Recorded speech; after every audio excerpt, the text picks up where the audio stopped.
Good afternoon, everyone. This is Diana Arias with the Community Technical Assistance Center, and I'd like to welcome you to today's webinar, Supporting Children Coping with Grief and Loss During the COVID-19 Pandemic. Before we get started, I want to take a moment to orient everyone to our WebEx system so you know how to participate in today's event. Upon joining the webinar, you have been placed on mute to avoid any background noises that may distract others from listening. You will have the opportunity to participate with us using the chat box feature, which is located on the bottom right side of your screen. If you don't see the chat box, click on the speech bubble icon located at the bottom of your screen to open up the chat box. At any point during the presentation today, you can submit questions to all panelists, and we'll certainly address those during the Q&A at the end of the webinar. If you have any technical issues during today's event, please chat to the host, who will be able to assist you. At the end of the webinar, you'll receive a survey, and we would certainly appreciate you completing it as it helps to inform our offerings. And finally, the slides, recording, and resources will be posted on our website. Today's topic, childhood grief and loss, is a result of feedback requesting that we attend to this topic.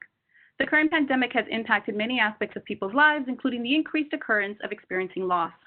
It is crucially important to acknowledge that children are also vulnerable to grief and loss. Today's webinar will help support you in your work with children and families. We are very excited to have with us Dr. David Schoenfeld with us. Dr. Schoenfeld is a developmental behavioral pediatrician and professor of clinical pediatrics at the Craig School of Medicine at the University of Southern California. He also established and directs the National Center for School Crisis and Bereavement, located at Children's Hospital, Los Angeles. He has authored more than 150 academic articles, book chapters, and books, and has given more than 1,000 presentations on the topics of pediatric bereavement and crisis. Dr. Schoenfeld has provided consultation and training in the aftermath of school crisis events, as well as natural disasters, such as hurricanes, tornadoes, and wildfires within the United States and abroad. He has also conducted school-based research involving children's understanding of and adjustment to serious illness and death, as well as school-based interventions to promote adjustment and risk prevention. Dr. Schoenfeld will be covering some of the information listed here, so I just wanted to give you an overview, and there will certainly be time for addressing questions at the Q&A portion at the end of the webinar. So again, just as a reminder, please feel free to submit questions throughout the webinar. We do have a large number of attendees, so I think it would be great just to get a sense of who's on the webinar. So what you're seeing on your screen right now is just our first and only polling question. In what setting do you work with children and families? And certainly please select on the right-hand side the answer that best reflects the setting that you are in, whether it's outpatient, inpatient, school, residential, or other. As I did mention, Dr. Schoenfeld is a developmental behavioral pediatrician, but he has presented across many different disciplines, across different service providers. So he definitely has a lot of information to share with us today. Again, this is just for us to get a sense of who's on the line. As we're waiting for the results to come in, I wanted to turn it over to Dr. Schoenfeld, maybe just to tell us a little bit more about yourself, and then we can go through the results. So welcome to everyone. So yes, as mentioned, I direct the National Center for School Crisis and Bereavement here in Children's Hospital, Los Angeles, and I have worked with a large number of schools after major school shootings, as well as after terrorist attacks and after natural disasters. So I've been doing the work for a little over 30 years now. So I think that's probably enough background about me. Did you want me to get started with the presentation, or do you want to wait for the poll to be completed? We should be getting the results just in a couple of seconds. So I think it would just maybe be good to have a sense of who's on the line. So let me see, they should be aggregating now. And just as a reminder for everyone, this is an hour-and-a-half long webinar. So again, just bring in your questions throughout the presentation, and again, we'll answer them at the very end. I do see our results here. It seems for those of you that answered, a majority of you are school-based, followed by outpatient, and there are a good amount that identified as other settings. So, you know, I think we'll maybe see that coming across in the questions, just so that we can maybe have information that's a little specific to some setting, and obviously some information will cut across all settings. So yeah, thank you. With that, Dr. Schoenfeld, if you want to get us started, thank you so much. Okay, I think you just have to turn over the controls to me.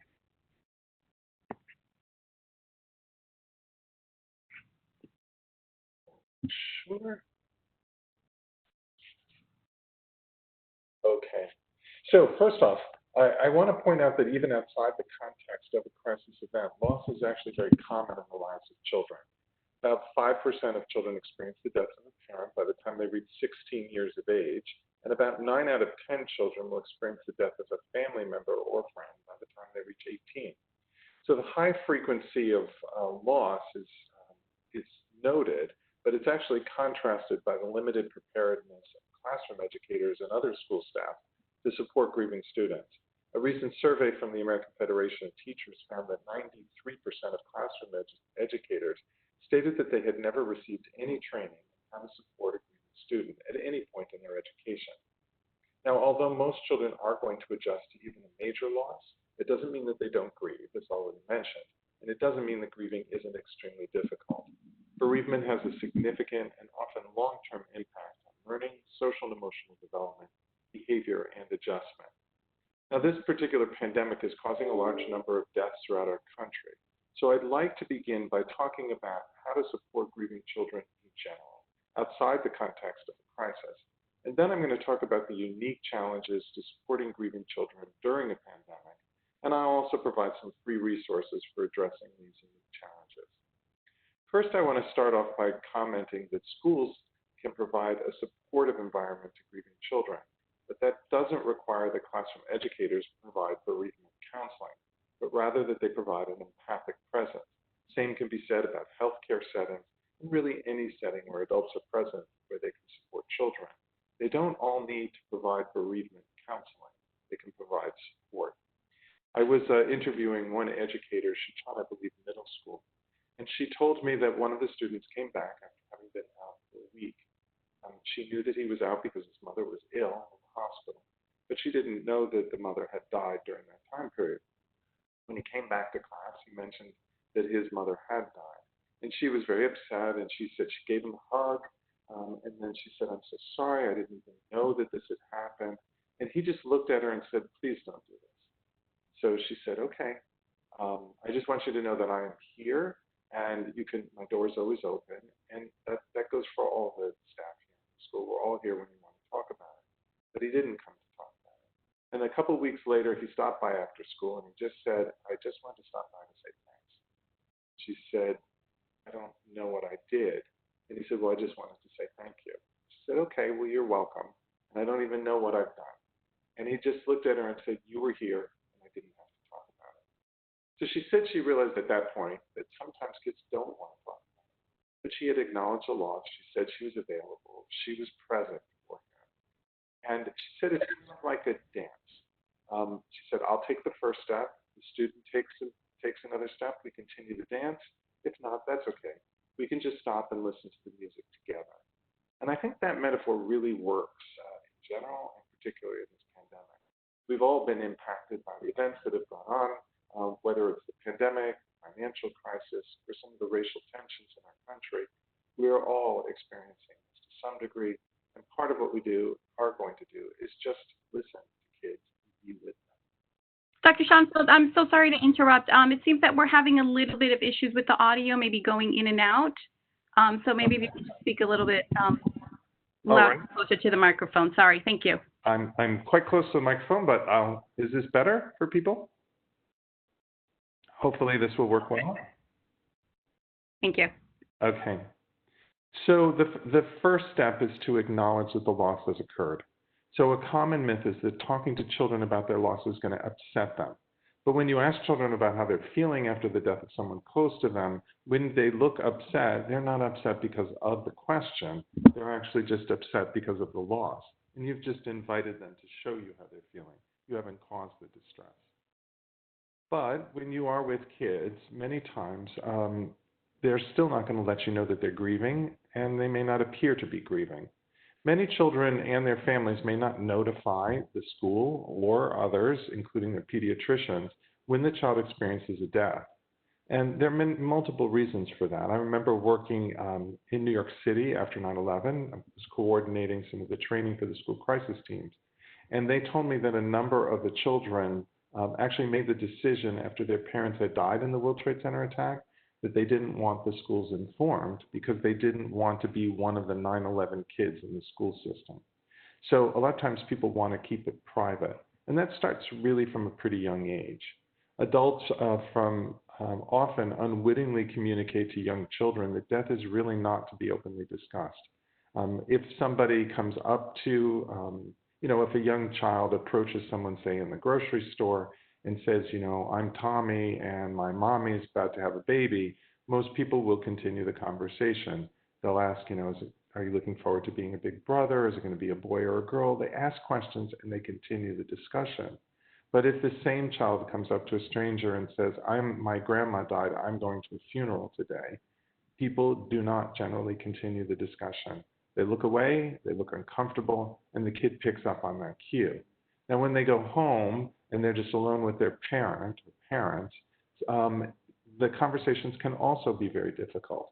And so a mother may inform her son that her husband just died, and the child, struggles to understand what that means, and then asks the question, does that mean Daddy is not going to be home for my birthday? And at that point, often the mother will start crying, and the child will think, I did something naughty, I made mommy cry, I won't do that again. And they turn around and try and support the surviving parent. And they'll say things like, it's okay, Mom, we're going to be all right. I can do everything Dad did. I'll help make dinner. We're going to be okay. And that often gives parents the impression that their children are not grieving, even though they're struggling and grieving. But it also communicates to children that it's not something to talk about and that it's inappropriate. So sometimes children will protect their parents who they see are visibly grieving, and that isn't just in young children. I remember in one hospital I was working at, one of the nurses experienced the death of her teenager in an accident, so sudden death. And she was very overwhelmed by it and took off a couple months from work and then returned back to the hospital. And several weeks later, she came to meet with me and she said, I have a 16-year-old son and his older brother died in an accident, and he seemed to be doing okay for about 2 months, and now he's really struggling. He was having trouble sleeping. He was having trouble with his classwork. He was just, very, very sad. And so she brought the boy in to meet with me, and I asked him what had happened, and he said, I don't know. I was doing fine for a couple months, and then all of a sudden, I just wasn't doing all right. And he couldn't explain why that was. But based on my hypothesis, I just looked at him and I said, sometimes it's really hard to see your mother grieve. And he just looked at me and he said, if there was one more night where she cried herself to sleep on my shoulder, I was going to lose it. Now, the dad was also in the household and as far as I know, was quite supportive. But this 16-year-old was a particularly empathic young man, and so I understand why his mother was using him for support. But what you will find is the kids will not even start to grieve if they first have to take care of their parents. Now, there are many other reasons why children may not appear to be grieving. One is that very young children may not yet understand what's happened, or at least understand its long-term implications. When somebody dies, you have to adjust to the loss of that person in your life, and that's called the primary loss. But you also have to deal with the loss of everything that person did, could have done, or might have done in the future for you. And those are some of the secondary losses. Children don't often understand all the secondary losses immediately, or at least as quickly as adults do. I was talking to one father. His wife died in a car accident, and he looked at me and he said, I live in dread of the day my daughter has her first period. Her mother should have been there for her at that time. Well, the girl was 5 years old, so she was not living in dread of that. I'm pretty confident that she probably will really acutely miss her mother at that time, but she doesn't know about that, or didn't know about that yet. So children tend to grow into their grief more as they understand all of what they've lost and what that means for them. But even children who do understand it may not want to grieve openly. They may worry that if they start to talk with, a social worker in the school, that they then have to leave that room and go back into their math classroom and hold it together. They may not think they're able to do that. Or they may not feel that if they go to see their pediatrician, if they start to talk about it in the office, they have to come back out into the waiting room and connect again with their parents. So they may just not want to start. Or young children in particular may express their grief indirectly through their behavior or attempt to work out their feelings through their play. And there actually are many games that children play where death is the central theme. It's one game which I'm sure all of you have played with young children that's considered the first game about death. And it's played at the same developmental period in cultures all around the world. In the United States, we call it peekaboo. The game starts in about the second half of the first year of life, when children are first developing object permanence. We think that when children are very young, say infants are 3 months old, that they don't have internal mental representations of important attachment figures. So when a parent or guardian or other caregiver leaves the room, literally out of sight is out of mind. But as they start to develop object permanence, they start to wake up in the middle of the night, as they always had, but now realize and recognize that an important person is not there. And they can become upset and start crying. That's often why children start crying in the middle of the night around 5 to 9 months of age.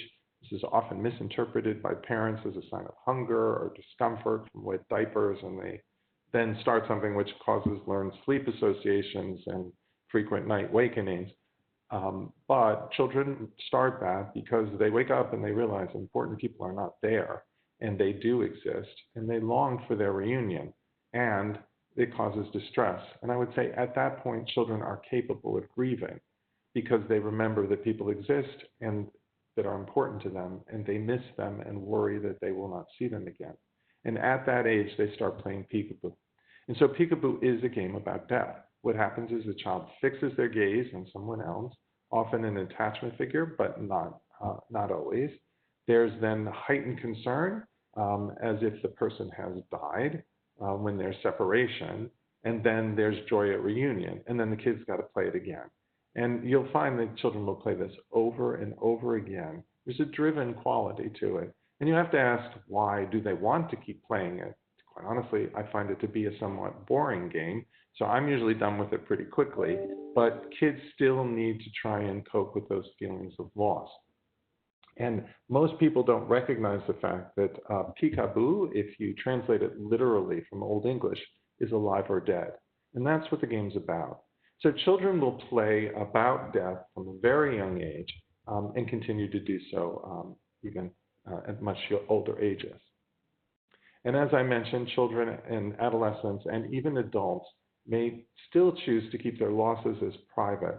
We talk about how we grieve as a group, as a school community, as a country, but to be quite honest, I think grief is an individual experience, and some people will not want to bring that into the workplace and share with colleagues. Kids may not wish to share that with others within a school setting, and they may not even tell the professionals that they otherwise work with. Now, so children are uncomfortable often bringing it up, and adults are uncomfortable talking about it in turn. Many adults don't think they know what to say to make things better, and they're often afraid they're just going to say the wrong thing and unnecessarily upset children further, or at least make matters worse. So although it may sound counterintuitive, I often find it helpful to review some well-intentioned comments that may actually not be the best to share with grieving children, and then if you're genuine and you're empathic, pretty much anything else is likely to be okay. So I've listed some of these on the slide. The first is, don't try to cheer up survivors by making statements such as, I know it hurts very much right now, but I know you'll feel better within a short period of time. So instead, allow them to express their grief. Anything that begins with at least should probably be reconsidered. At least he's not in pain anymore, at least you still have your sister. All of these are ways that the individual who is observing the grief feels uncomfortable and tries to get the person who's grieving to stop expressing their grief because they don't want to see it. You should encourage them to share their feelings. You don't want to encourage them to be strong or to cover up their emotions. So saying things like, you need to be strong for your mother, you don't want her to see you crying. Nobody wants other people to see them crying in general, but if they need to cry, we should allow them to have that expression. You want to feel free to express your own feelings and demonstrate empathy. It's all right if you get a little choked up or tearful, but you don't want to state that you know exactly how someone else feels. Comments such as, "I realize this must be extremely difficult for you," or "I can only begin to imagine how painful this must be," can effectively demonstrate empathy. But I would avoid statements such as, "I know exactly what you're going through," because you really can't know how someone else is feeling without asking them. You don't want to say things like, "You must be angry." You want the individual to express their own feelings, and you don't want to tell them how they ought to feel. You certainly can offer your interpretation.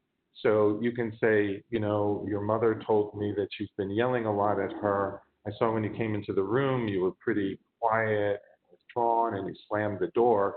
It feels to me like you might be angry. Is that correct?" So you can offer an interpretation, but I wouldn't tell them you know how they feel or tell them how they ought to feel. I think the next thing that I put on here, the example, "Both my parents died when I was your age."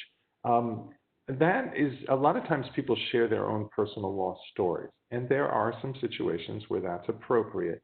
But in general, I would be cautious about sharing your losses when you're in the context where you're a professional that's providing service or care to a client or a student or a patient. In those situations, to be crass, you're paid to take care of the kid, and it's really all about their experience, not about yours.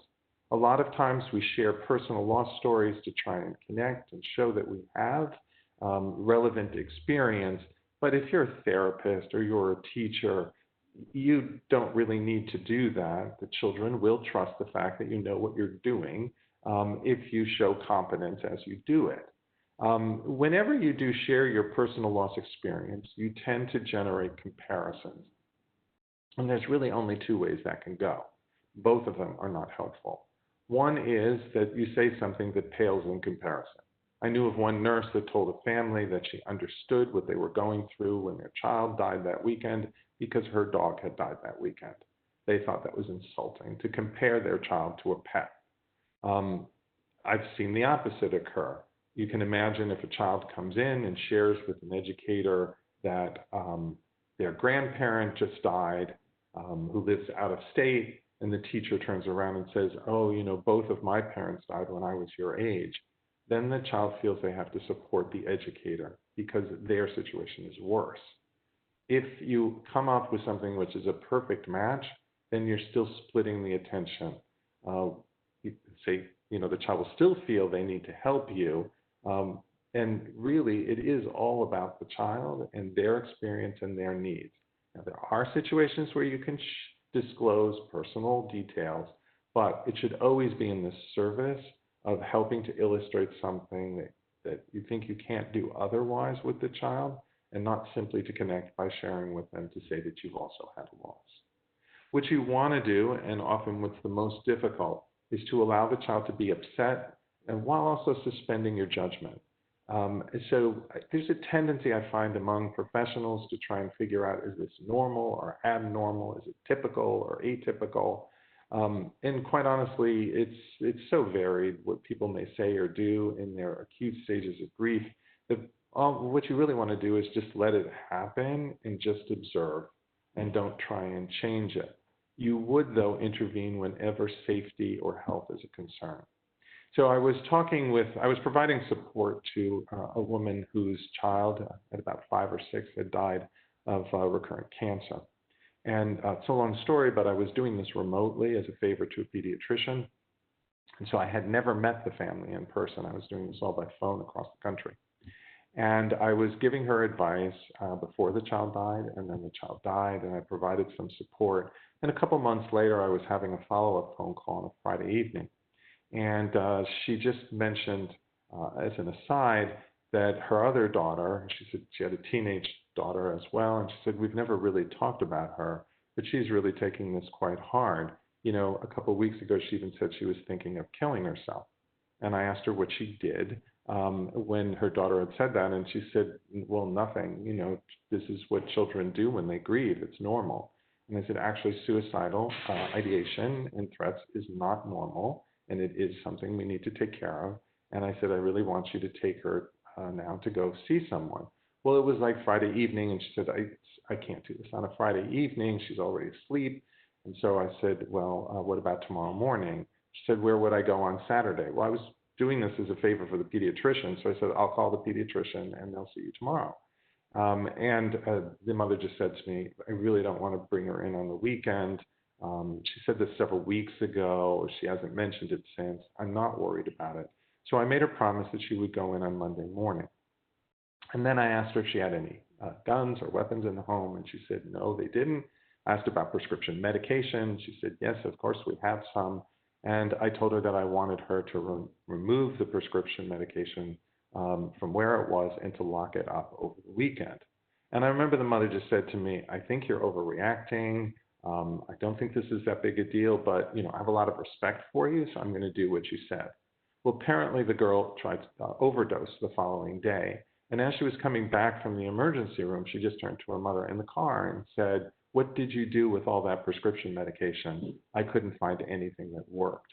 And that's probably the reason why they didn't keep her in the hospital overnight. So, which isn't necessarily the right decision, by the way, but I point that out not because it shows that I'm an astute clinician and made a great clinical judgment. I had actually never met that family.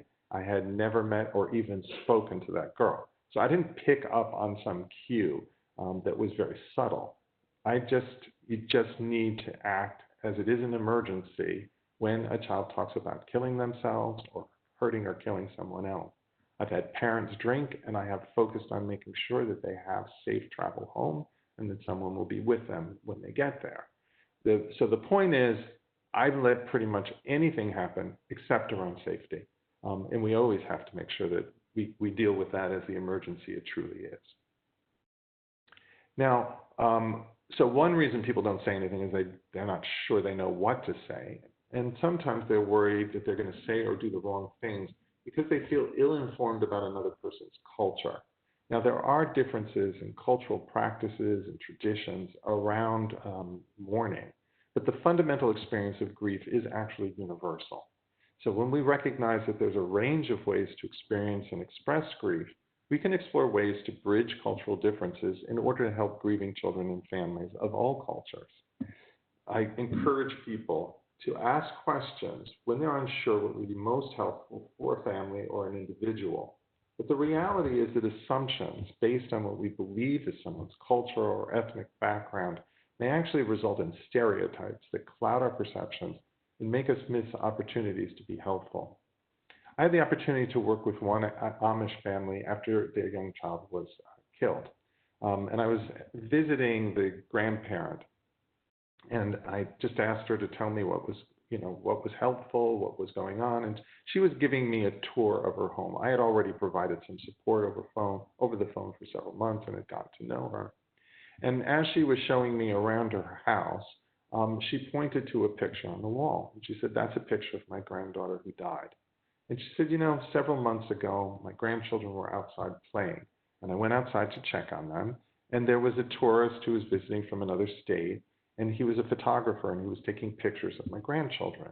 And I stopped him and I said, sir, we do not like pictures taken. We consider them in our religion and in our culture as being graven images, and it's not appropriate to take pictures, so I'm going to ask you not to do that. And she said her granddaughter was so insistent and kept saying, please, Grandma, he said he's a photographer, he's going to send me a copy. I really, really want it. Please let him take the picture. She said she was embarrassed and uncomfortable, so she reluctantly agreed. But then she pointed to the picture and she said, what a gift from God, because if I hadn't allowed that to happen, I wouldn't have a picture of my granddaughter.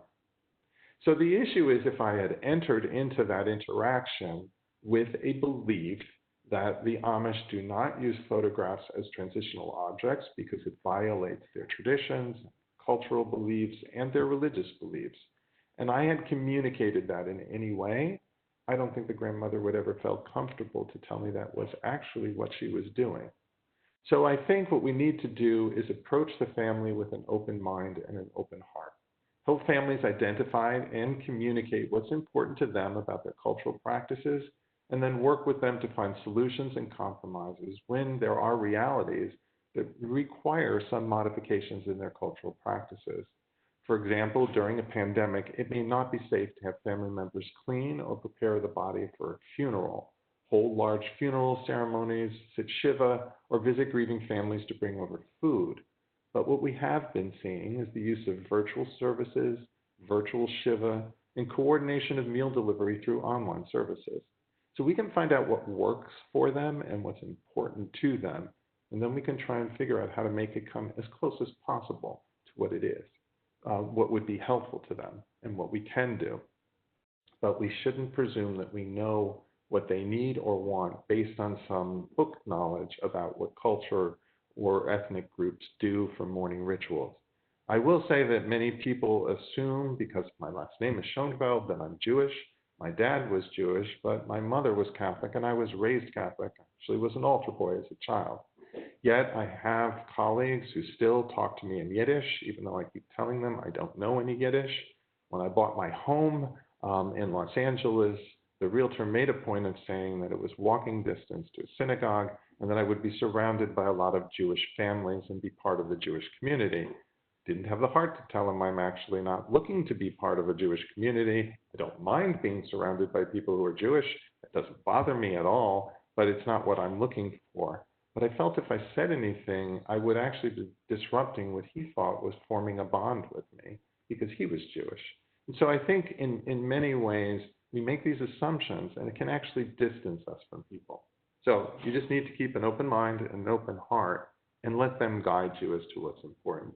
They'll be generally quite willing to tell you what they think is relevant of their culture. Now, I've already reviewed with you that you need to say something, and I've told you what not to say. So let me turn to now, how do you actually get the conversation started? I'm going to start out with some basic issues. First is express concern. So let children know you've heard about their loss and you're available to listen and to offer support. Be genuine. Children can tell when adults are authentic in their communications. For example, I wouldn't tell a child you miss her uncle if you've actually never met the man. But you can tell the same child that you're sad that she's experienced this loss and that you see that it's causing her distress. Invite conversation by using simple, direct, open-ended questions such as, how are you and your family doing? And then listen and observe. You want to listen more and talk less. Share observations about children's behaviors or responses, but do so in a non-judgmental manner, such as, I noticed you've been quiet all day in class. I wanted to know, how are you doing? So just observe and tell them what you've observed, and then just use that as a way to ask how they're functioning. As I said already, you want to limit personal sharing. Please draw on your personal experience to help you better understand grief in children, but you don't need to share it with the child, and keep the focus on the child and their loss and their experience, and offer practical advice. For example, you can discuss ways to respond to questions from peers or adults about the death. And educators can actually talk with peers, classmates, and help them learn how to become more comfortable supporting a grieving child and who's a friend. Most children want to help their friends, but often they have a limited experience supporting a friend who's grieving. They may therefore make insensitive comments, ask repetitive or intrusive questions about the death, or sometimes even tease the grieving peer. In one study of children aged 6 to 15 who had experienced the death of a parent, 20% reported that they had experienced direct, raw taunting about their loss. Peers may also distance themselves from the grieving child to cope with their own anxieties or discomfort. Educators can help students develop skills to support a peer who's grieving by correcting misinformation and misunderstandings about what's happened, and also helping them understand how to talk to and be supportive of their peer. So the same thing that I just went through about what to say and what not to say, you can go over with peers as well, and they'll find that helpful and use that to support their classmates. Actually, when I was in my fellowship many years ago, actually did a project where I taught about what death meant and how to support grieving children as part of a randomized controlled trial of a classroom curriculum for 4 to 8-year-olds. It was pre-kindergarten to 2nd grade. And it was done in a public school system in an inner city school that actually was in a very high-risk neighborhood. And I remember, as you can imagine, I did not get informed consent from the parents of all the children, so just about half of the children, maybe a little bit more, participated in the curriculum. And so one of the teachers said to me that she was waiting for class to get started. This was in kindergarten, and she overheard a conversation on Monday morning. Kids were getting ready for the class period to start, that one of the girls asked her classmate, which she did over the weekend, and the other girl said that she had gone to her grandmother's funeral. And so the girl who was providing the advice had participated in the project. And she said, oh, but the other girl had not. So she said, we're actually learning in class with Dr. Schoenfeld about what happens when someone dies and how you might feel better. You might want to draw a picture of your grandmother. That might actually help you feel better. So I remember the teacher told me that she just witnessed this unsolicited advice that came from this 5-year-old to another 5-year-old about how to deal with loss. And I just looked at the teacher and I'm like, I don't know what's surprising about that. Kids obviously do talk with each other, and they talk about what's important in their lives, and that's going to include the death of a family member. And if they have something useful to say, they will share it. And that's one of the reasons we want to talk with peers. Now, going back to initiating the conversation, the next step will be to offer reassurance, but not minimize their concerns. Let children know that over time, they're going to be better able to cope with their distress, and you're going to be there to help them with that through the process. And then maintain contact. At first, children may not accept your invitation to talk or your offers of support, but their questions will generally evolve over time. You want to remain available, concerned, and connected, and just check back periodically until they're ready to accept your offer of support. Now, when supporting grieving children, it's often helpful to identify and address certain reactions. One of the most important ones is guilt. Young children tend to be very egocentric, and they assume that they control external events through their actions and through their thoughts. They may also have a limited understanding of the true cause of death. So in order to make some sense of the death of someone close to them, children often elaborate explanations that rely on magical thinking, and they'll assume that there was something they did, didn't do, or should have done that would have in some way prevented the death of someone close to them, and then this results in guilt. Even older children and adults often feel guilty when there's no logical, objective reason for them to feel responsible for the death of someone else. Many people may assume some responsibility, at least unconsciously, because it helps them believe at some level that by taking different actions than they had taken before, they can prevent a future death of someone that they care about. And that will give them an illusion of control. And that can be even when individuals, had no role logically to play in the death. Because feeling responsible gives you that illusion of control, and that may give you some initial comfort. It doesn't actually prevent further deaths because it's an illusion of control, and it does lead to guilt. So it's not a good coping mechanism, but it is actually quite common. And that could be even if you've handled the explanations quite well. Many years ago, I saw a second grade child. He was a very bright kid. He was actually in an all-male finishing school. It was the elite school in the city.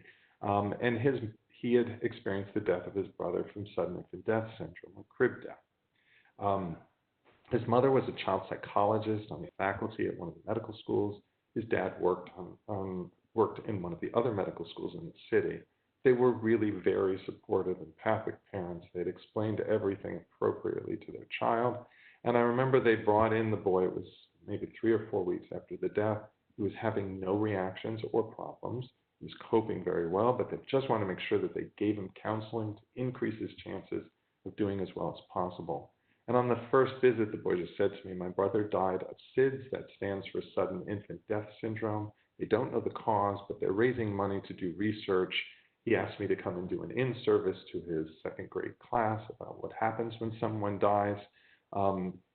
He was particularly precocious. I mean, he looked at me and he just said, my mother's about to have another child. I said, yeah, she looks like she's at the end of her pregnancy. What do you think? What do you think about that? And he just looked at me and said, I think she's trying to replace my brother that died. And I asked him, can you do that? And he said, of course you can't do that. But that's what I think she thinks. So here he had insight to his parents' actions. He was very articulate. I showed him a film about what happens when someone dies. He told me he experienced many of those feelings in the first week, but he's actually no longer having those problems. He said he wasn't having any difficulty. And finally, at the end of the second visit, I just looked at him and I said, "So why did your brother die?" And without hesitating, he said, "Because I went to camp that day." So here he had gotten all the appropriate explanations and support and 2 hours of excellent counseling from me. He still felt guilty.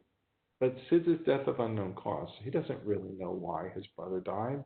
If you don't know why, the typical fallback is blaming yourself. So children who experience the death of a family member during this pandemic are likely to question how they may have inadvertently exposed a family member to the virus, what they should have done that they failed to do to pick up on symptoms before the illness became seriously, or wonder if there was a way they could have gotten care earlier on in the illness to prevent the death. Now, this guilt continues to be an extremely common reaction with both adolescents and adults, and even among professionals. So for these reasons, it's helpful to reassure children and adults of their lack of responsibility for a death. I usually say that when something bad happens, we feel badly, and when we feel badly, we often assume that there's something bad that we did. Thoughts, feelings don't make people die, but a lot of times people will feel guilty even when there wasn't any reason they should have been. I wonder if any of you have felt that way. I remember saying something along those lines at a class that I came to visit when I was invited by a teacher to talk about experience of loss. It was a third, fourth grade class, and it was just in a neighborhood where there was a lot of loss and violence. And there hadn't been a particular death that had occurred that prompted my visit. And the teacher had the students write letters to me. And one of the letters I still remember, it said, "Dear Dr. Schoenfeld, thank you for coming to my class and talking about what happens when someone dies. Now I realize it's not my fault my father killed himself." And then she just said, have a happy Valentine's Day, and signed her name. Now, I'm not suggesting that a 30-minute presentation by me can deal with the guilt that a child may have after the death of a parent by suicide, but it actually was enough for her to articulate her guilt, which is one of the first steps. Now, for those of you who do counseling work, you may find that you will try and dissuade people of feeling guilty when there's no logical reason, but they may persist in feeling that way. And you can't really argue with people that they shouldn't feel guilty. You can tell them that you don't think they're responsible and you would hope they wouldn't feel guilty. But sometimes the best approach is then to ask them, did you intend to do it? And in virtually all situations, with some rare exceptions, children are going to say, no, they did not attempt to or wish to do that. So then I can tell them that, so you believe that you made a mistake. I don't think you made a mistake that caused the death, but you feel that way. Can I ask you what you think it's going to take before you're ready to forgive yourself? And then you need to work with them on the forgiveness part.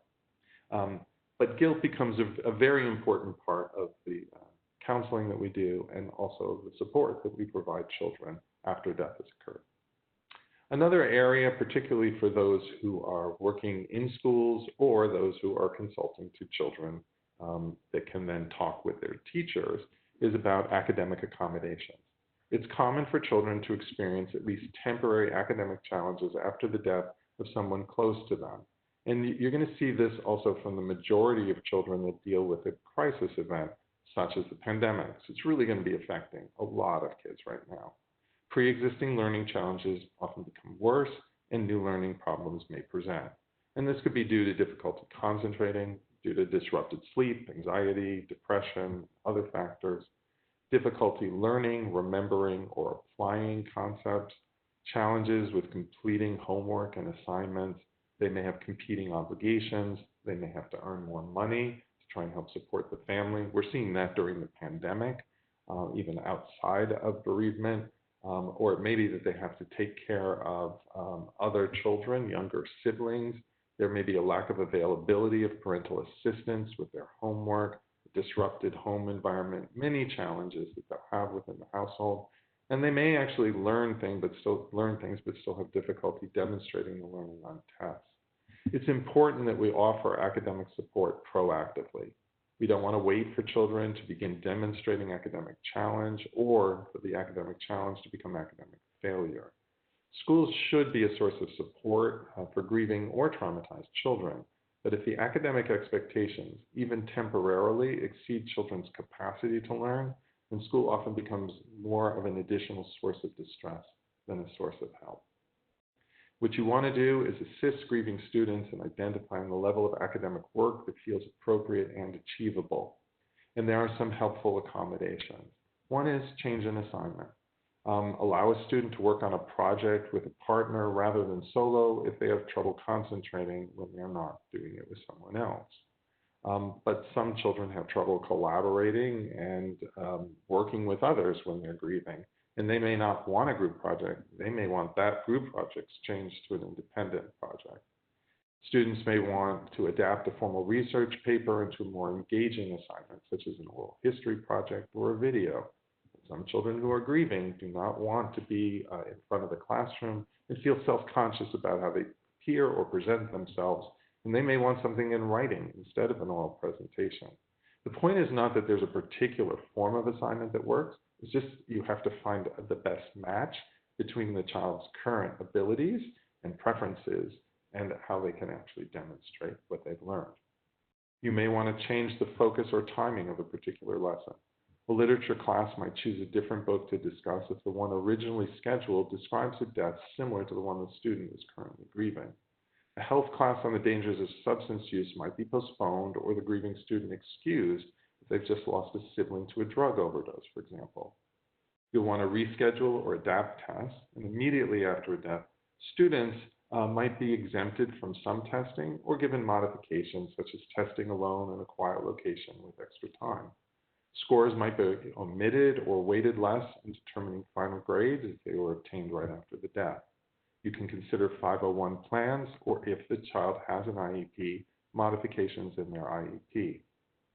It's important for teachers and parents to find a balance between maintaining reasonable expectations for learning and being ready to provide additional support and accommodations for their grieving students. Another area that presents in-class settings, as well as outside, is grief triggers. Grief triggers are sudden reminders of someone who died that cause temporary but powerful emotional responses in children who are grieving. Since grief triggers can be anything that reminds children of the person that died, such as a song their mother used to sing that might come up in music class, a country they visited on vacation with their cousin that died that's now mentioned in social studies, a poem in a class that discusses in passing the friendship of siblings after the death of a sibling, or just a reminder by a teacher for students to have their parents sign a form. These are quite common and they're hard to predict, and they catch children off guard. I was interviewing one student for a presentation I was giving, and she allowed me to tape her responses. And I asked her about grief triggers. And she said, oh, actually, she experienced one in biology class.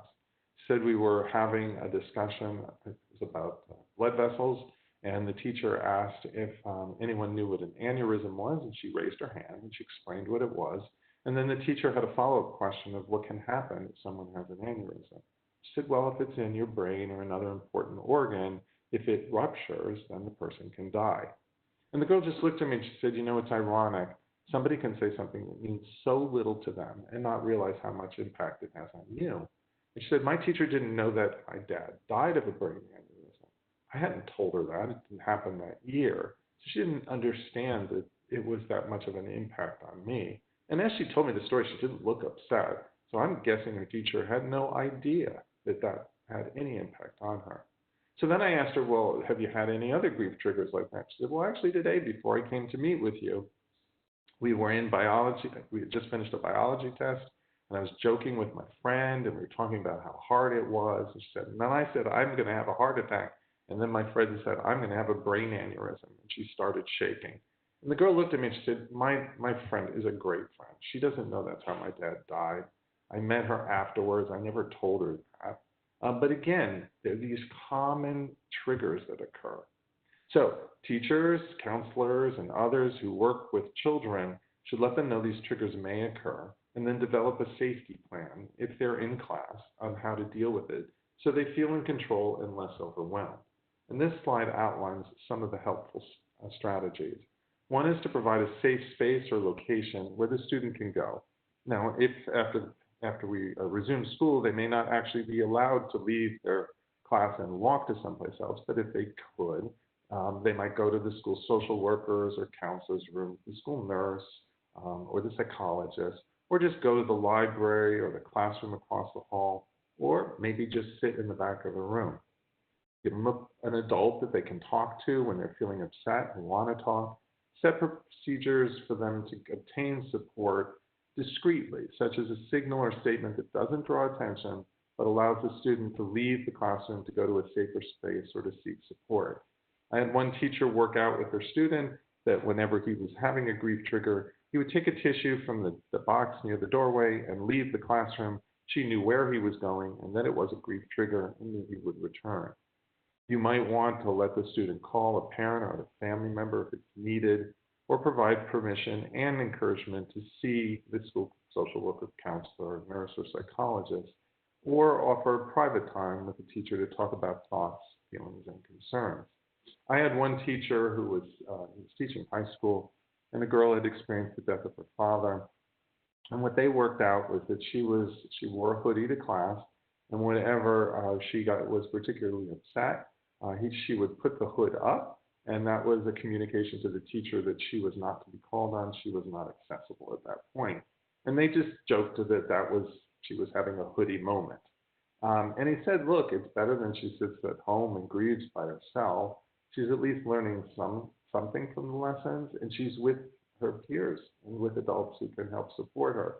And he said, I'll respect that she'll let me know when she's ready and accessible to learn. Now, I've even done this in virtual classes. I've taught on the virtual academic platform to social workers and had a course on childhood bereavement and how to support grieving students. And there have been several situations where the students have experienced the death of a friend or family member around the time of the class.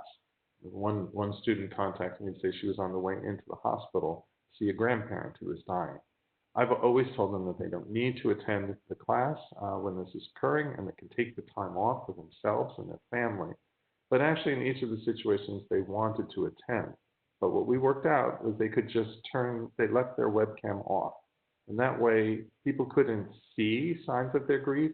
They didn't feel self-conscious, and they could step away from the computer whenever they felt they needed to do that. But they could also stay if they wished to. Staff can also work with children and their families to help them anticipate and minimize likely grief triggers. So for example, if you're going to do a Father's Day activity, let's say writing a poem or a story or writing a card, since Father's Day is coming up this weekend, if you ask the students to do that, you should recognize the fact that some kids are going to have trouble with that. So you would probably want to introduce the lesson by saying, some of you may not have a father who is currently alive or living with you. You can still do this activity with your memories of your dad, or you can pick another adult who is important in your life and do that and do the exercise thinking about that individual. That way we can all do this exercise together. I'm going to walk around the class and you tell me if you have any questions, but we should all get started now. That will show respect for kids whose parents have died, their father has died. But there may be some students who never met their father, or their father's incarcerated, or their father's abusive. There may be many reasons why it's uncomfortable for them. We want to make sure we accommodate all of that. Now, sometimes the question comes up about what about children with intellectual and neurodevelopmental disabilities, because I've talked about really what you can explain and say to them. And they have distinct challenges when grieving the death of a close family member or friend. Children who can't communicate well verbally often express their feelings in nonverbal ways, such as becoming more aggressive or showing more disruptive behavior. They may show changes in their sleep, eating, or toileting patterns. They may increase self-stimulatory behaviors. They may rock or chew on their clothes or fingers more than they have in the past, or they may become even more intolerant of changes in routine. The explanation should be geared to the child's developmental level and the child's unique concerns and stressors. You want to ensure that children understand the basic facts as well as the core concepts of death, and I can, if you wish, go over those concepts during the question and discussion period. Children with autism spectrum disorder or other neurodevelopmental disabilities have distinct styles of social interaction. While these children may not be able to express their feelings or ask for support as clearly as other children, they still do grieve those who are important to them. Remember one child hearing about who had severe autism spectrum disorder and was nonverbal, and he started banging his head more after his mother had died.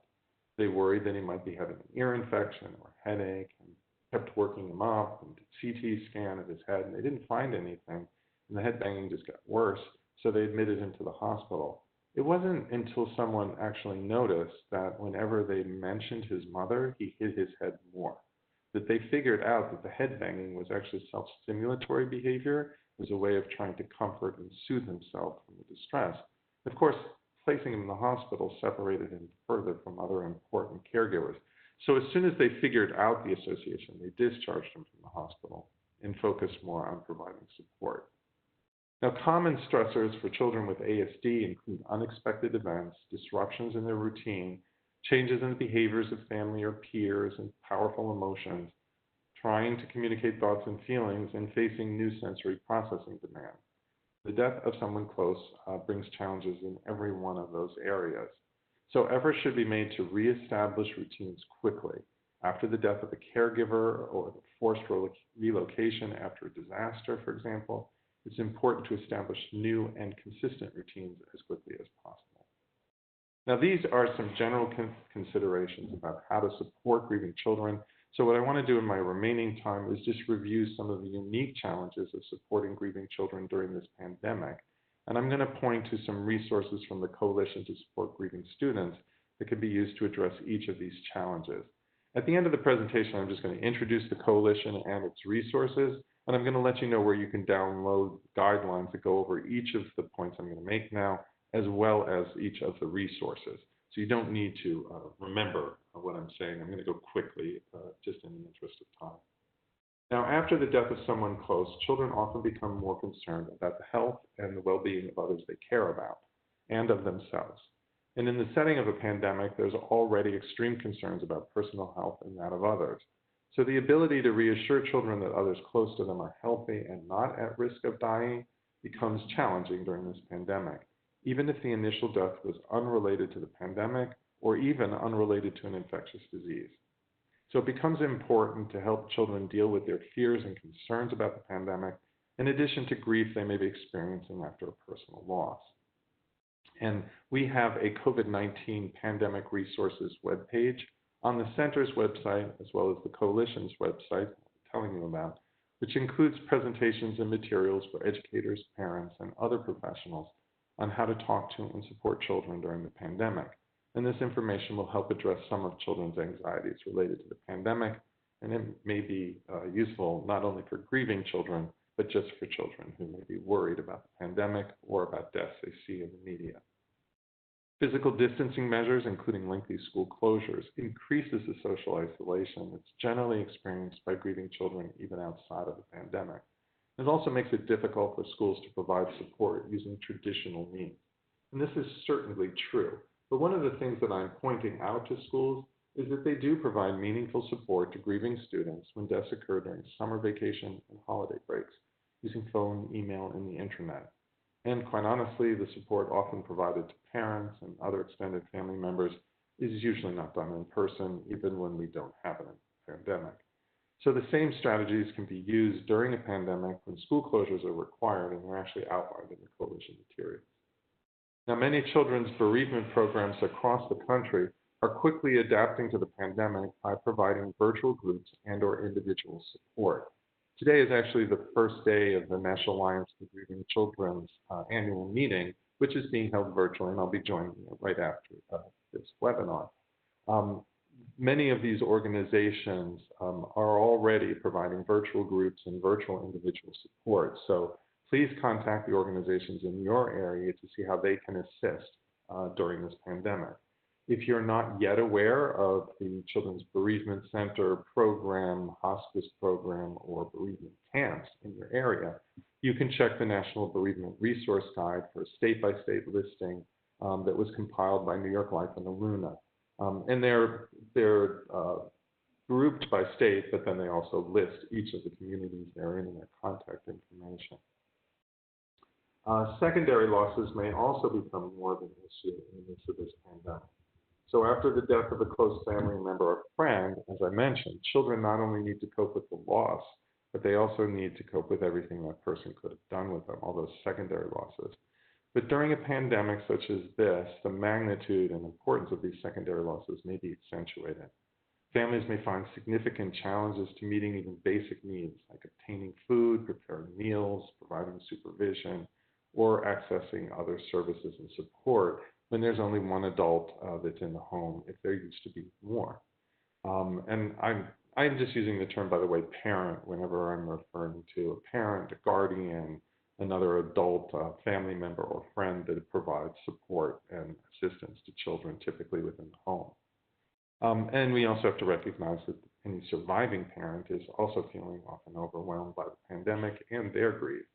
The usual outpouring of assistance, support, and companionship we would normally expect from family, friends, neighbors, and members of the school community, at least in the immediate aftermath of a death, may actually not occur. So funerals may need to be postponed and family and friends are unable to visit.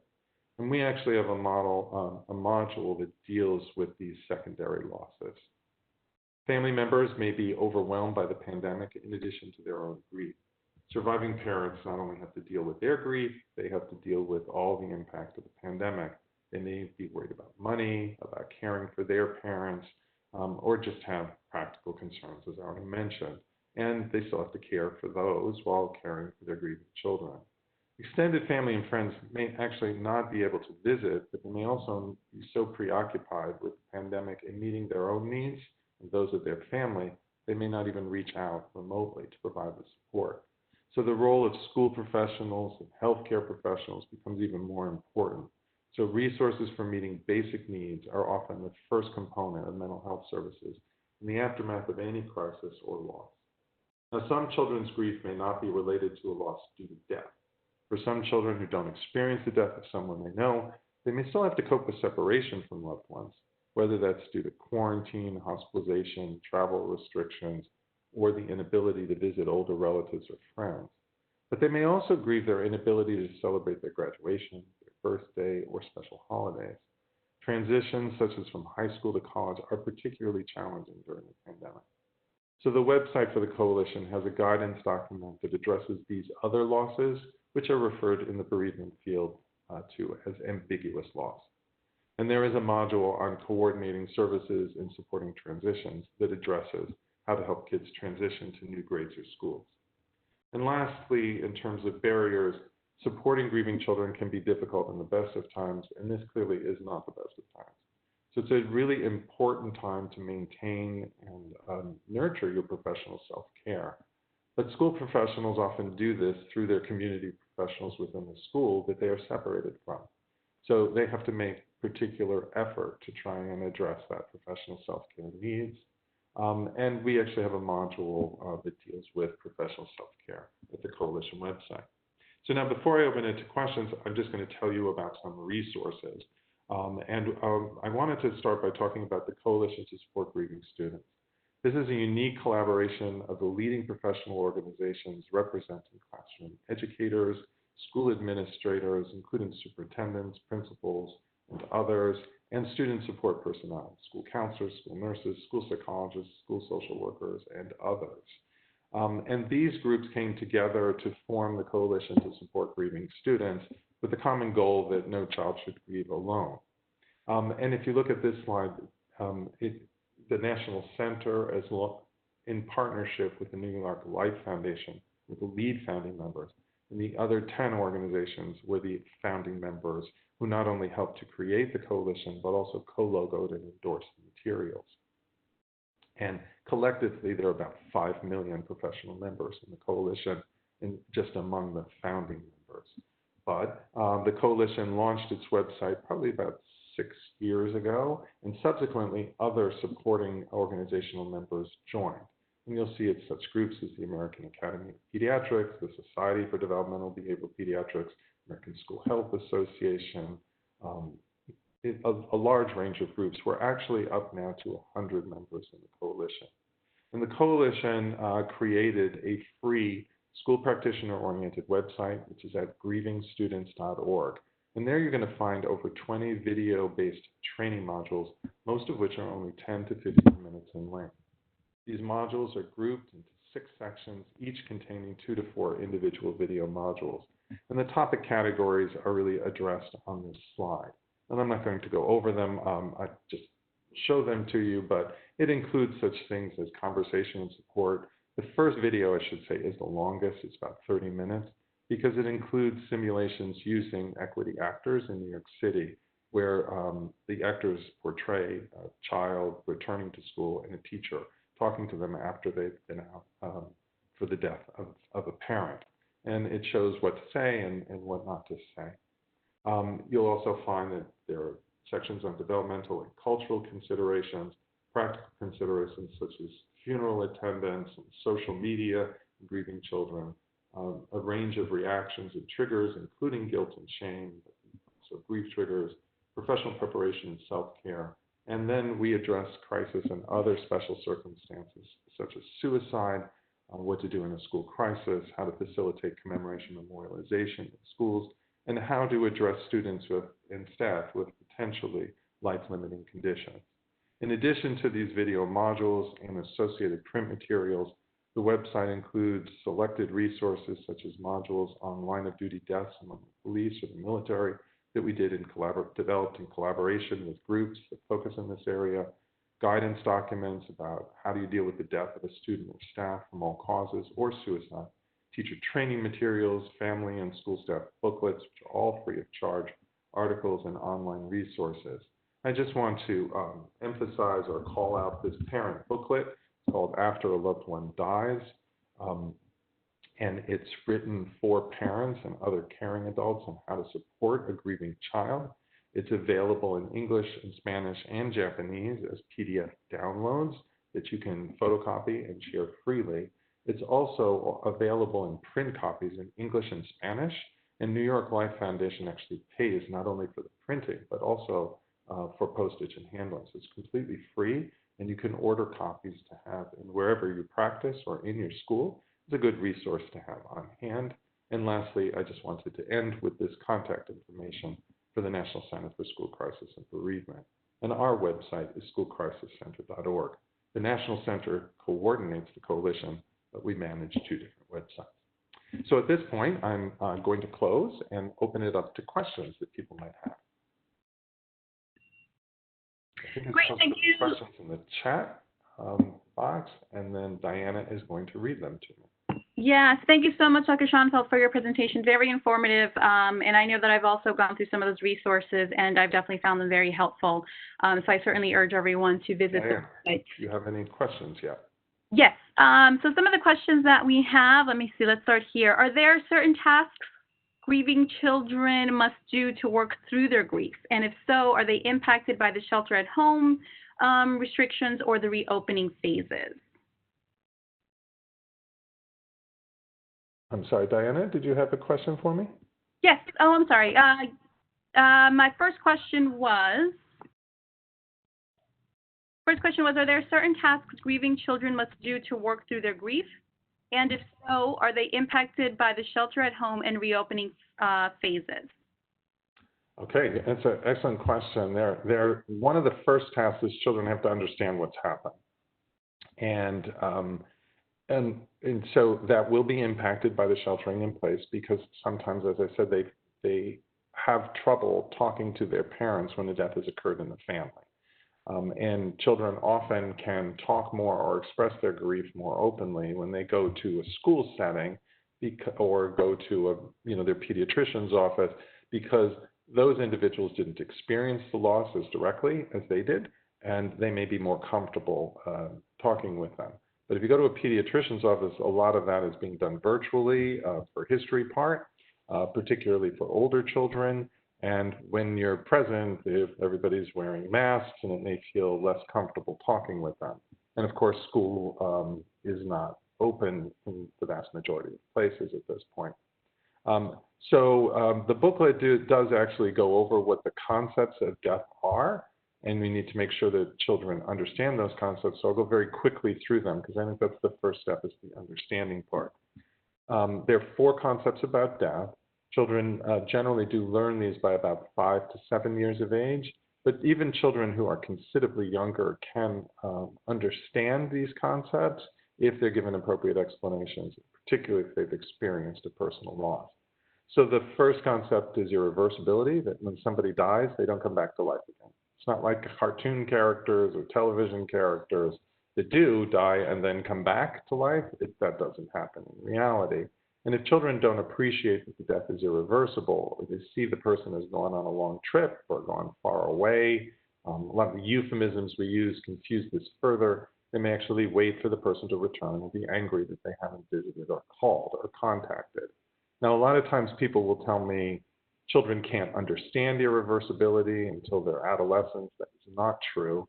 I remember explaining it to my own child after a family member had died when she was 22 months old or 23 months old. And I hadn't used the word death with her before, and I tried to explain it. And finally, I said that the person was all gone. And she just looked at me and asked, "All gone?" And I said, "Yes." And she went over to a bag, took out a book, turned it to the page where the child turns the cereal bowl over and says, "All gone." She pointed to that page, said the person's name, and asked if that person was all gone. And I said, "Yes." And she never asked to see that person again. She understood that all gone is not that complicated a concept, and it comes in at a very young age. Accepting it is very difficult, but that's for adults too. So one is irreversibility. Another is called finality or non-functionality. All life functions cease completely at the time of death. If children don't understand that, they can worry about the physical suffering of the deceased. So when we ask a child, a 5-year-old, to draw a picture, and we're going to put it in the coffin with their mother, the child will often assume that means that their mother could see it. Otherwise, why would you do it? And so if they think the mother can see it, that means their mother can see that they're in a box. That means they're probably hungry, or that they can hear what's going on as well. And so we want to make sure people know that life functions cease completely upon death, and that they're not hungry, they're not in pain, they're not worried, they're not scared. And that's why we can bury the body, because it doesn't work anymore. It's not a coincidence that there's a lot of films about zombies and vampires, and it's all about, this blurring between life and death and what functions continue after death. The last 2 concepts just have to do with causality. If children don't know the cause of death, they're more likely to feel guilty or feel ashamed of the death. And then the last one is inevitability. If you don't recognize that all living things die, including all people, and you feel that people died but it wasn't inevitable, then that means they were chosen to die. And children will generally conclude that the person did something wrong and was killed as punishment, and they feel ashamed and they don't want to talk about it, or that the child did something wrong and they've been punished by having someone they care killed. And then they feel guilty and they don't want to talk about it. So I think the first step is always to make sure that children understand what's happened and what it means. Great. So much. Yes, there are a lot of questions coming in. So again, just a reminder to individuals, keep asking your questions. Let's see. If in the process of providing support to a grieving child, the therapist or teacher becomes emotional to the point of tears, how can the clinician explain to the child the emotional reaction that they are experiencing?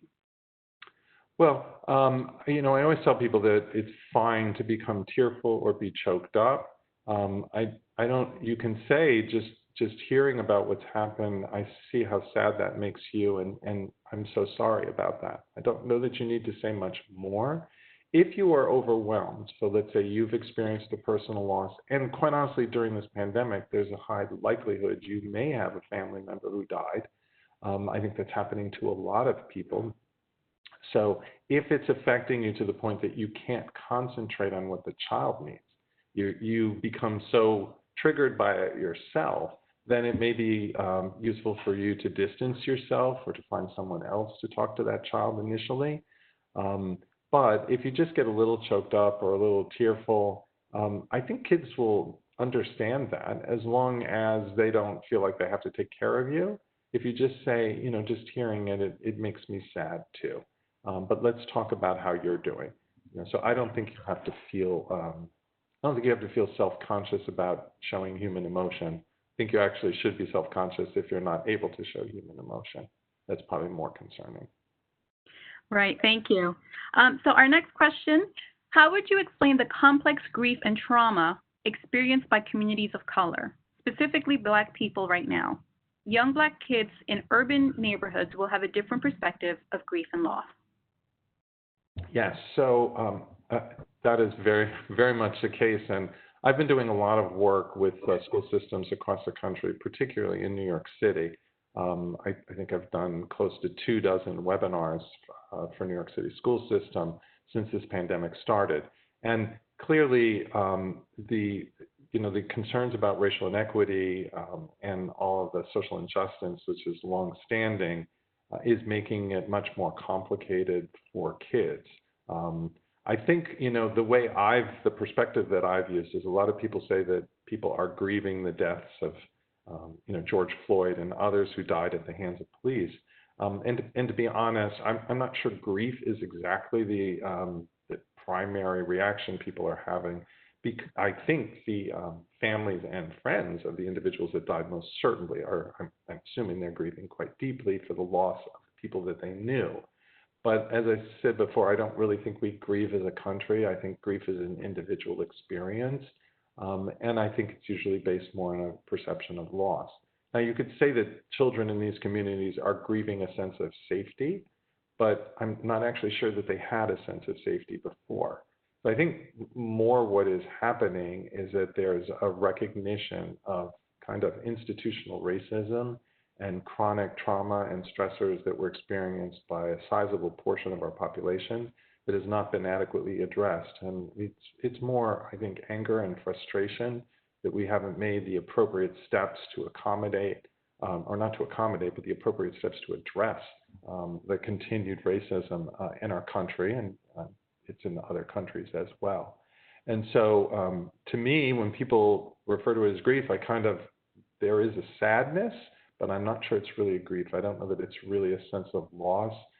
Maybe it is for some people who didn't recognize that racism was experienced to this extent by others who are in those disadvantaged communities or are part of those groups that are discriminated against. But I would say for individuals who have, people of color who have never felt safe or equally valued in their community, I'm not sure that it is grief predominantly. People have also referred to it as trauma, but most of the time when people think about trauma, particularly in post-traumatic reactions and disorders, they're thinking about the post part, and I don't think we've gotten to the post part. I think it's still ongoing, and that's what the frustration is about, and that's why we're having the protests, is we haven't stopped it. And the first thing you do with chronic trauma is stop the chronic trauma. I don't think we should just be talking about how they feel about it. I think we should be focusing on how to make it fairer and decrease the incidence of racism. Obviously, we should help them with how they're feeling. All of us are feeling about it. But I think the predominant action should be in change. So I think it's a complicated situation, and obviously cumulative loss, cumulative trauma, all the secondary stressors and losses that occur, they're all starting to pile on top of each other, and they're not additive, they're multiplicative. So I do think we have a situation that's unique in the amount of stress and distress. I also noticed a question about a community-based organization working in the epicenter of the COVID-19 pandemic in Queens, in New York. And I've actually been, as I said, doing a lot of webinars for the New York City Department of Ed, including we focused a number of them on Queens and the communities that were most deeply impacted. And that's include talking about the pandemic and talking about professional self-care and providing supports. So anybody can email me if they're part of a nonprofit organization.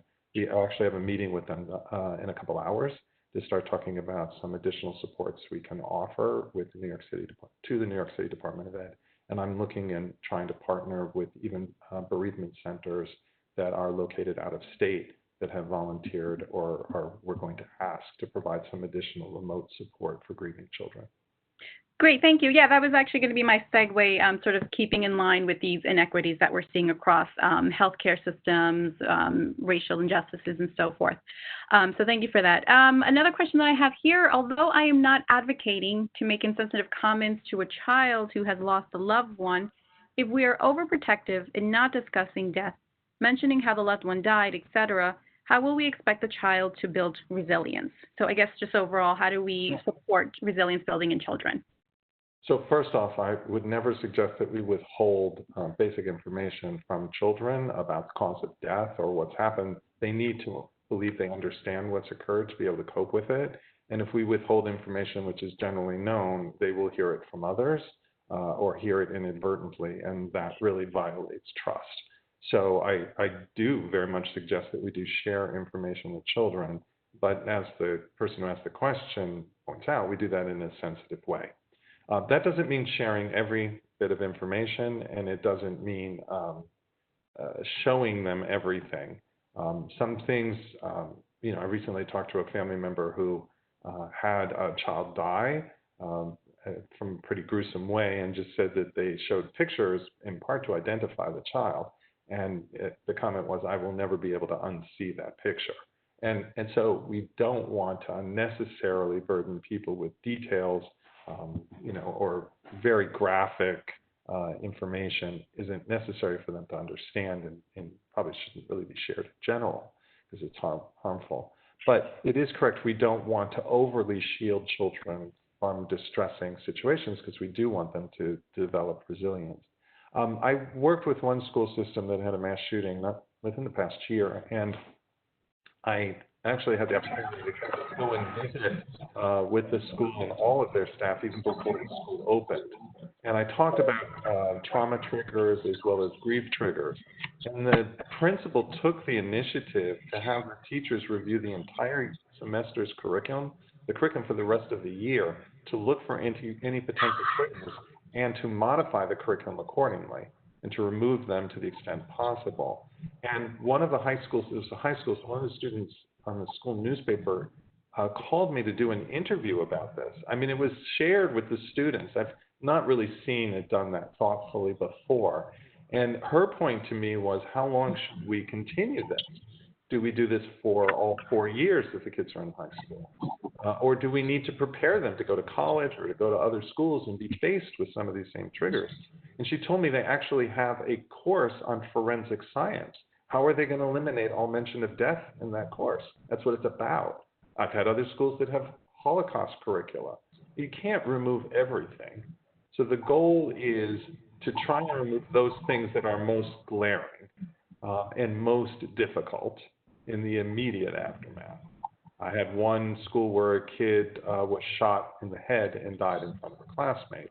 And the next book an English teacher was going to teach was of Mice and Men, and there a friend shoots his friend in the head. And so he asked me, should I teach this book? And then as soon as he said it, he said, oh my God, that's the most stupid question I've ever asked. Of course I shouldn't do it. But sometimes people don't even ask those questions. So I'm just suggesting that we minimize it, but not eliminate it. But that we also tell children, look, if there's anything I don't know about or anything that's particularly difficult for you, you let me know and we'll make accommodations. There really isn't any book that's critical that's taught in literature class that you have to have read to have a full life.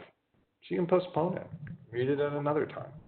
So we don't want to, it's the same thing with academic accommodations in general. If you make too many adaptations, then they're not ready to go on to the next grade, and then they'll just fail there. So it's always a balance between what they can do, what they can handle, and making reasonable accommodations to try and be sensitive. In supporting children during this pandemic, we had one question that was asking, how do we specifically support children as a clinician during or utilizing the virtual platforms? Anything else that you might add in terms of clinicians either having to do telephones or webinars or video calls? Sure.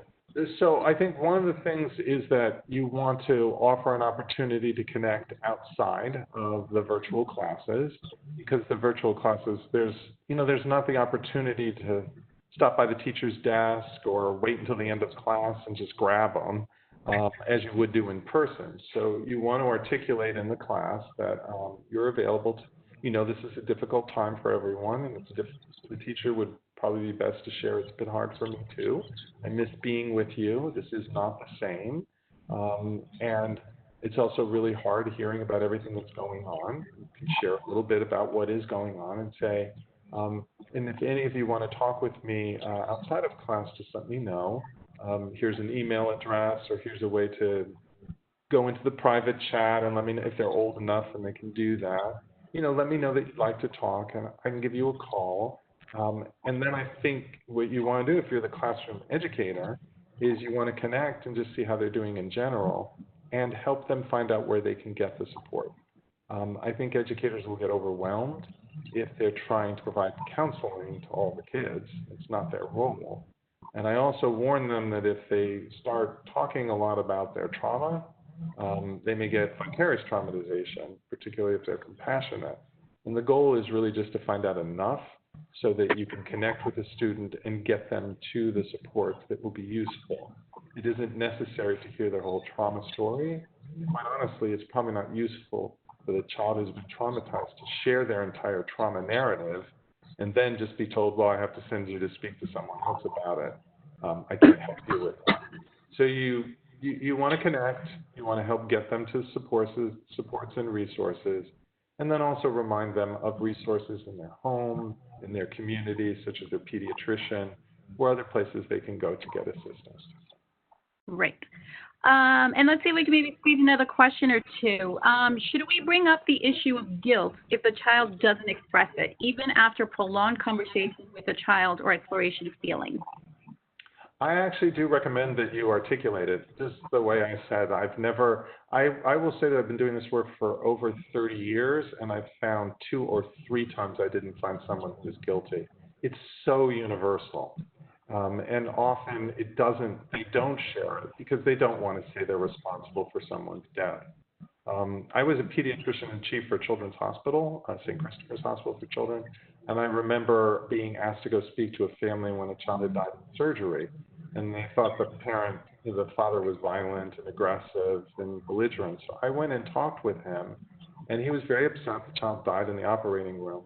And I just made the point that what'll happen often is that, I went through what I knew had occurred and what I had heard, and I said, and I know that you as mom and dad did everything you could to get this child ready for surgery, and I went over that. And then the dad just looked at me and he said, I tried to get him to gain weight, but he wouldn't eat very well. I said, I know, and he gained the weight we told you he needed. And that still wasn't good enough.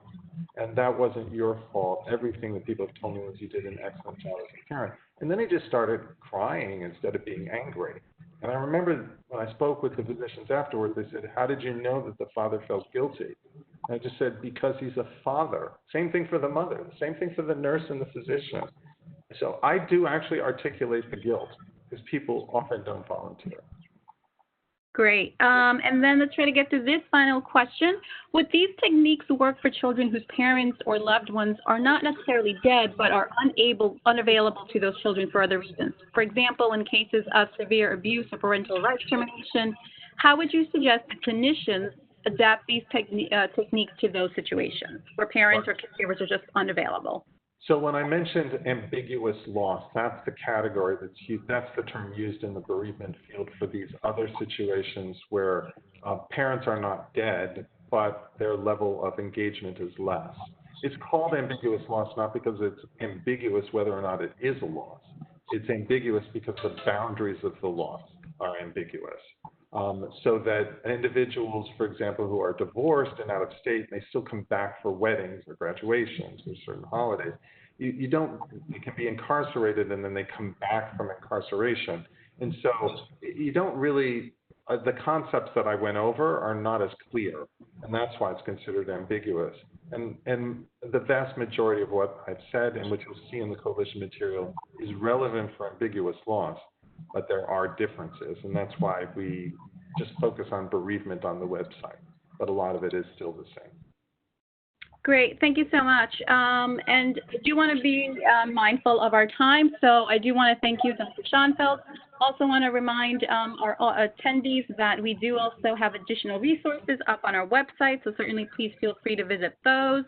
We have some upcoming events as well, applying psychological first aid, as well as attending to the safety of children, so please visit our website and certainly feel free to register. And lastly, in terms of our website, any sort of past trainings that you want to sign up for, any new trainings, announcements, and resources will be available. As a reminder, within 2 to 3 business days, this recording along with the resources will be available for you, or web link for you to access. And you'll also be receiving a feedback at the very end of this webinar. So again, this webinar was a result of your feedback. Please complete it, and it'll definitely help to guide us in our future offerings. And once again, thank you everyone for attending. Thank you, Dr. Schoenfeld. On behalf of CTEC and everyone, I want to wish you all a great rest of the day. Thank you very much, everyone.